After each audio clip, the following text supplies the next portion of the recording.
So Chad Griffin, and I'm owner of the Kernersville Reptile Zoo, and I guess my title would be herpetologist. So could you tell me a bit about advice you'd give to people if they come across a snake?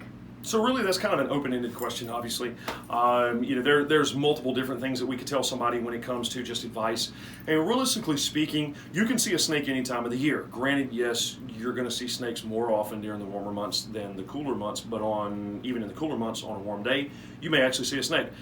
We've seen evidence of and had pictures sent to us of snakes basking on ice, during a winter 2 years ago.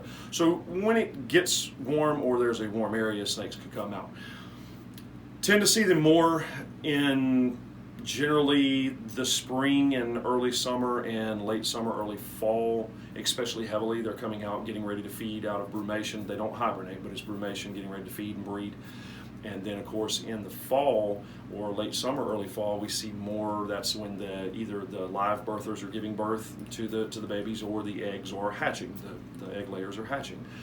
Now, as far as advice on snakes themselves, I kind of made the comment to you that, I use the analogy of if you see a snake in the wild, going up closer to the snake, especially if you don't know what it is, puts you more at risk.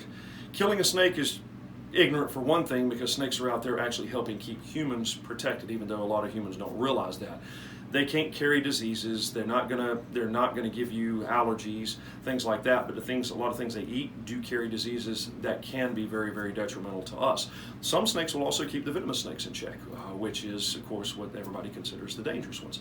Now, advice in the end of being able to identify every snake. Don't try and identify every snake. Understand the ones that are dangerous in your area, and if it doesn't look like that, then generally speaking, it doesn't matter. Now, we can't talk about every single instance. I mean, maybe it was exotic, or maybe it was this, or maybe it was, there's always a chance that there's something out of the realm. But we're talking just native species. If you understand what your native venomous snake looks like in your area, then it doesn't matter what anything else looks like, okay, generally speaking. Now, understand, going up, like I was saying before, going up and trying to remove a snake if it's absolutely not necessary, it's just unnecessary, because it puts you at risk.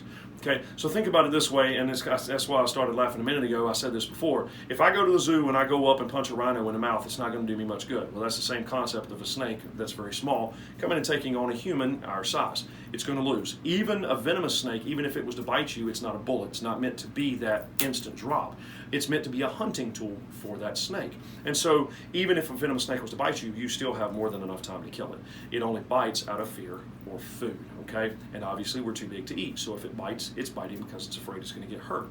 So understand that by leaving the snake alone, that's the best thing. That's always the best thing to do, is just leave it alone. Understand where you're putting your hands.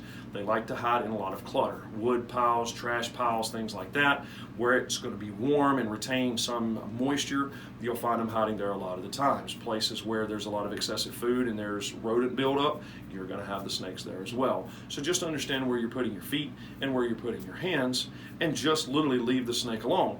If you see a snake in your yard or on your front porch or on your step or on your windowsill or on your tree limb, whatever the case may be, a lot of the times if you just walk away, when you've seen it and it's seen you, you just walk away and you come back, generally speaking, that snake will be gone by the time you come back, because now it knows that place that it was sitting was not a safe place.